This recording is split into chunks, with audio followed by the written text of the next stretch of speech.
Nothing is more intoxicating than the feeling of victory. The sights of confetti, the sprays of champagne, the tears of joy, and the silent relishing in your opponent's defeat. Nothing can match the moment that your team raises that Larry O'Brien trophy and cements their names in history. But it's that exact thrill of victory that makes it so dangerous. And the road to glory is filled with pitfalls and trials that test these teams at every level, all the way from the GMs, front offices, and ownership, down to the 13th man on the bench. We've seen franchises time and time again, drunk off the mere possibility of winning a title, torpedo their rosters in the hopes of making the one move they believe could give them the boost they were missing. And magical cores with one-of-one chemistry have repeatedly been lost to angsty GMs and impatient fan bases who couldn't grasp the magic of what they had. But perhaps more dangerous than the possibility of blowing up your roster with flashy off-season transactions is the silent stagnation and recommitment to an underdeveloped core that follows. And in the same way that we've seen many a super team constructed in the wake of a deep postseason run, we've seen just as many, if not more fraudulent cores and pretenders earn the faith of an organization off the back of an improbable and clearly irreplicable playoff run.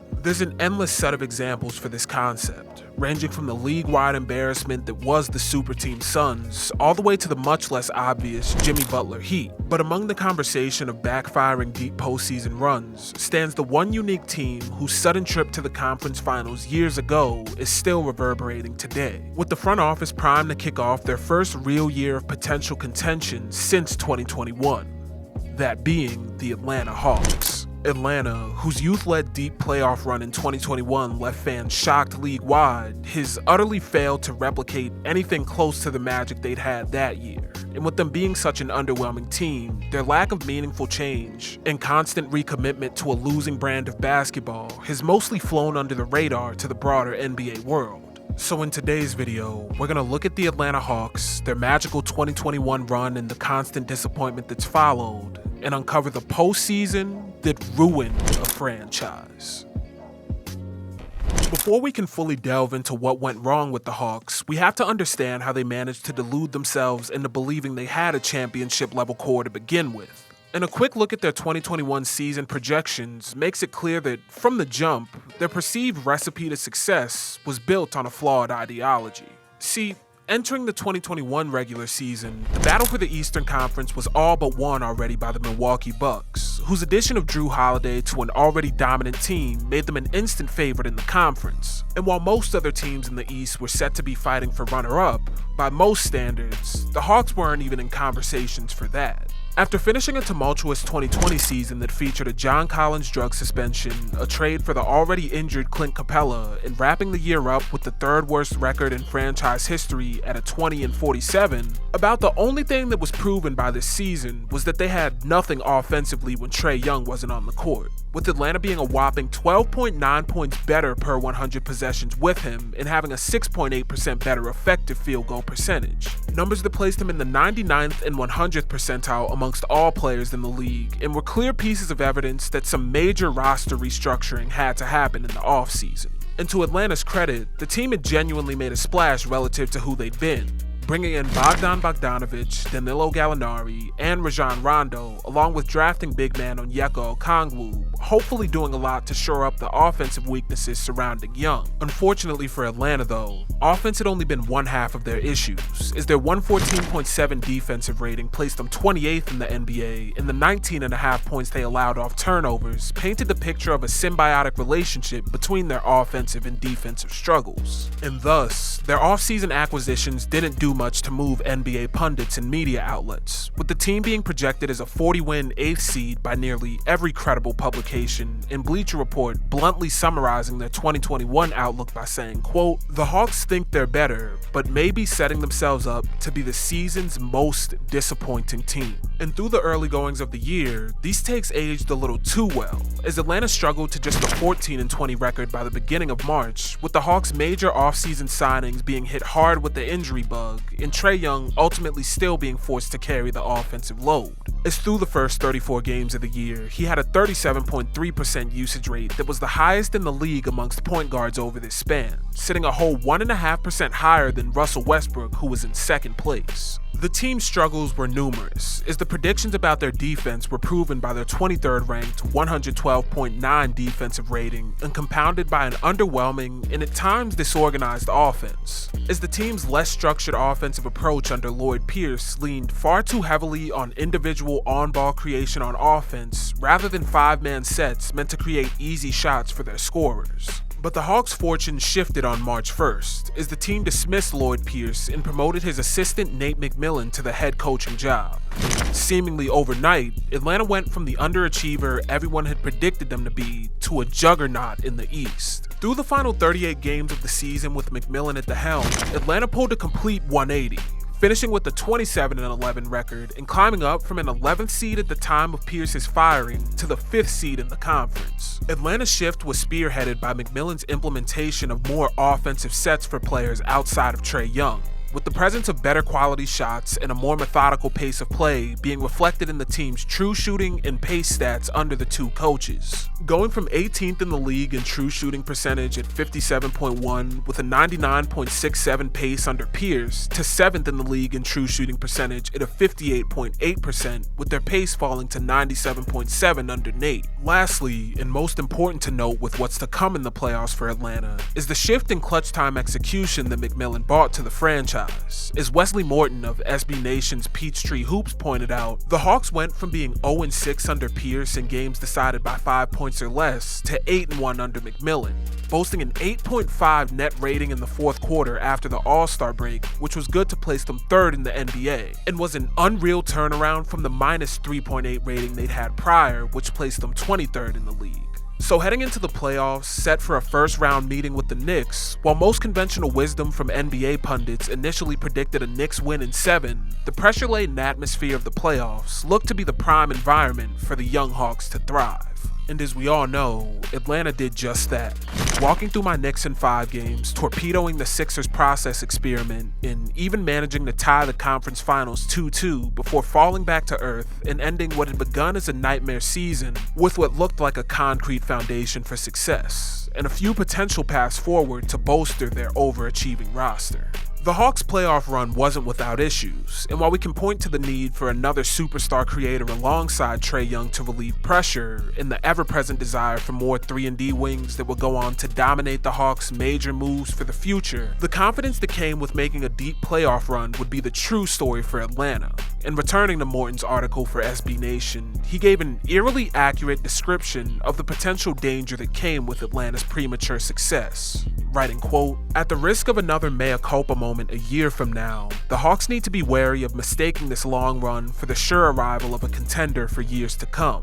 They certainly manhandled the Knicks in the first round, but it took multiple late-game collapses from Philadelphia to hand Atlanta the series. Complacency can quickly set in, and there's always a jagged path towards success. The Hawks must evaluate all available options and not rest on their laurels." Unfortunately, rest on their laurels they did, opting to extend their core of Collins, Huerter, Capella, and Young while making minimal moves to add outside talent, depending on the development of a healthy roster and a hungrier team that was eager to prove their doubters wrong about their postseason. But what we got this year was the complete opposite, as complacency and regression dominated the Hawks' 21-22 season, with them stumbling out to just a 16-20 record by the time the new year rolled around, and the defensive struggles that had long been a staple for the team reaching unignorable levels and being compounded by key regressions from role players and a healthy dose of injuries and health and safety protocols for the season. While the Hawks would manage to still have one of the most high-powered offenses in the league, finishing with a 116.5 offensive rating that was second in the NBA, the team's 114.9 defensive rating ranked 26th and was a definitive marker of the lackadaisical attitude that had come over Atlanta at the first hint of success. This complacency was no secret either,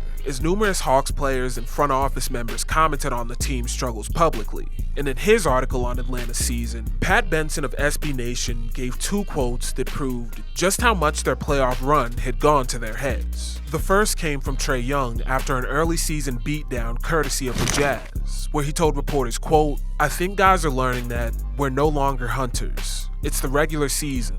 I'm not gonna lie, it's a lot more boring than the playoffs. You gotta find that motivation to play like the playoffs." This is already an insane statement, especially coming from a team that had only made the playoffs once, and by this point, wasn't even a full year removed from being an 11th seed last season. And Hawks president of basketball operations Travis Schlenk gave a scathing assessment of the team's issues as they were still struggling by the new year, telling an Atlanta sports radio station, quote, "There's no sense of urgency to make a stop. There's no sense of accountability that I'm gonna stop my guy. It's just not there. It doesn't bother them. I hope it's a switch we can flip, but I don't know at this point." And the most poignant remark from Schlenk came after he accepted responsibility for his lack of offseason moves, stating, quote, "Maybe it was a mistake bringing everybody back." This is the type of raw, uncut criticism that we rarely see from front office officials, and is usually reserved for when things are truly hitting the fan. And as we'll soon see, this dose of reality from Schlenk may have ruffled a few feathers in Atlanta's organization. Fast forward to the end of the season, and Atlanta fought through the play-in tournament straight into a meeting with the first-seeded Heat without the added benefit of having snuck up on the league. And Miami decimated Atlanta in 5, holding them under 100 points in 3 of the 5 games, and absolutely stifling Trae Young, whose averages of 15.4 points, 6 assists, and a horrific 6.2 turnovers were just the cherry on top of this nightmare season. So now, just 1 year removed from being on top of the world, Atlanta had been punched in the face by reality, with a clear need for an added creator, just one on the long list of off-season moves that had to be made to help get over the hump. So Atlanta responded aggressively in free agency, cutting a lot of the excess fat on the roster by letting 6 free agents walk and trading away one of the members of their core in Kevin Huerter, opting to avoid the luxury tax and secure a draft pick in 2024. But the major move of the offseason was bringing in DeJounte Murray from San Antonio, the two-way dynamo who was fresh off his first All-Star selection and looked to be a dream pairing with Trae Young, with his role as a defensive stopper on the perimeter and a secondary shot maker being praised around the league as one of, if not the best off-season signing of the year. However, this was a move that Schlenk, who had been the main voice pointing out Atlanta's defensive struggles, was explicitly against. And the move itself says a lot about where Hawks brass, and particularly the son of Hawks owner Tony Ressler, felt the franchise was in relation to the rest of the league. Schlenk allegedly felt that the price for Murray was too steep, particularly because he recognized that the team's deep-seated defensive issues weren't a matter of a simple plug-and-play with Murray, and the move to ship all of these assets in exchange for him seemed like making a win-now move largely based off the success in 2021, deluding them into believing that they were just one piece away from a title. So with Murray on the roster, seeming to have plugged their offensive and defensive deficiencies at once, they entered the 2022-23 season projected around 46 wins and set to return to the playoffs as a force. But when the year began, it was clear that the same defensive issues that had plagued Atlanta from the start were as present as ever. As Young and Murray worked to figure out their offensive chemistry and fit with one another, the team's defense somehow took a step back with his addition, finishing with a 115.4 defensive rating that was not only 1.7 points higher than last year and placed them 23rd in the league, but all of the key areas of weakness that they had shown previously were arguably worse than they'd ever been. For starters, the Hawks were at the bottom of the league in opponent paint points, with opposing teams scoring 54.7 points in the paint per game against them, which was 29th in the NBA, with only the rebuilding Spurs having a worse rate. And as far as guarding pick and rolls, Atlanta was horrendous, as opposing ball handlers had a 42.8% score frequency in these actions that placed the Hawks 20th in the NBA, and opposing bigs had a staggering 57.1% score frequency, ranking 25th in the league and landing them in the 7th percentile amongst all teams. And worse yet, DeJounte Murray wasn't even as efficient on defense as Hawks ownership predicted him to be, as while he was still a positive on the team, with opponents scoring 0.7 points less per 100 possessions with him on the court, this was still the highest on-off scoring differential he'd had since his 3rd year in the league with San Antonio, and nowhere near the minus 2.4 points opponents scored just a year earlier. And this doesn't even account for the 5.5 points worse per 100 possessions Atlanta was with Murray on offense, placing him in the 18th percentile of all players and making the decision to ship off some key draft capital for him age extremely poorly, extremely quickly. This on-court dysfunction was matched by an equally uncomfortable front office situation, as the dissonance that had been brewing between Schlenk and ownership over control eventually boiled over with the team's struggles after the Murray trade. and Travis Schlenk stepped down as president of basketball operations in December of 2022, opting to shift over to an advisory role.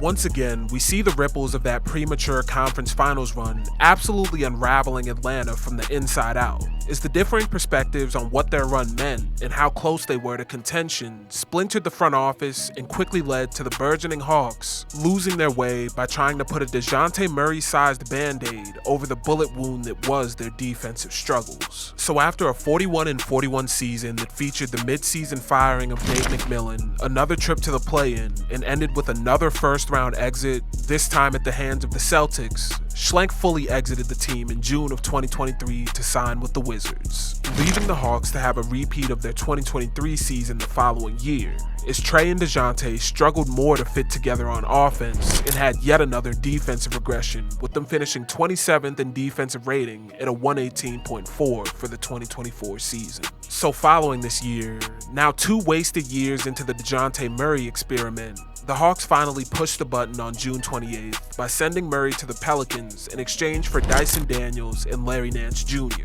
a move that complemented their decision 2 days earlier on draft night to bring in Zachary Risacher at the wing position. These sets of moves were met with mixed emotions from Hawks fans and media pundits who had paid varying levels of attention to Atlanta's situation in the years following their conference finals run, with some insisting that the team automatically got worse by losing a former All-Star and 20-point-per-game scorer, while others who had recognized the team's ceiling applauded them for finally moving on. But the most telling comments about the trade came from Hawks GM Landry Fields, who finally recognized the undeniable truth that had splintered the front office and led the team to 4 wasted years trying to contend, telling reporters of the move to trade Murray, quote, "Our goal is to build a contending team that can compete deep into the playoffs. It became evident after further analysis and evaluation this offseason that we needed to reshape our roster and regain assets that would allow us to further build out our team." Comments officially shutting the door on the Hawks' attempts to reproduce the formula they'd had in 2021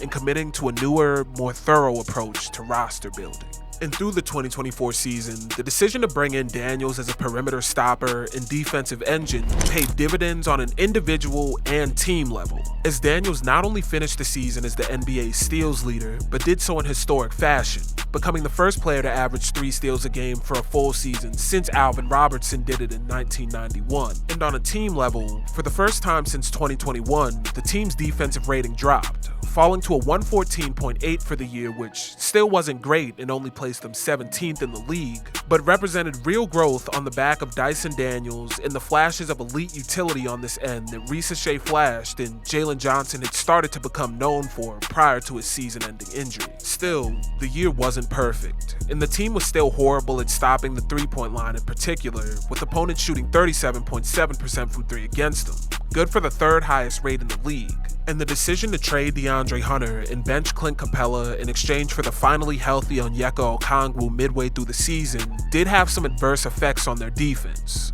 especially because the return for Hunter wasn't great defensively and Okongwu failed to replicate his elite defensive season from 2022. But even with their struggles, the team solidified a new direction and built on their blueprint in a major way this summer, putting together perhaps the best offseason in the league this year and finally establishing the dynamic offensive and defensive identity that's eluded them for the past 4 years. Bringing in the most elite pick-and-pop, rim-protecting big the league has to offer in Kristaps Porzingis, securing yet another elite-level perimeter stopper in Nickeil Alexander-Walker, and bringing in Luke Kennard, who's silently been the best sniper in the league, not named Steph Curry. But with the team's outlook for the 25-26 season widely being viewed as positive, it's difficult to not look back on the past 4 years as an example of the perils of premature success for a young team. The Hawks' tale of stagnation and complacency with their roster can serve as one of the most poignant cautionary tales about the dangers of faulty roster construction and over-reliance on offensive excellence in such a dynamic and ever-changing league. After managing to save what had looked to be a lost season in 2021 and make a deep run to the conference finals ahead of schedule, Atlanta's front office and players managed to delude themselves into believing that their flawed formula for success, based purely on a high-powered offense with without much care for the other end would allow their team to eventually get over the hump with minimal roster movement.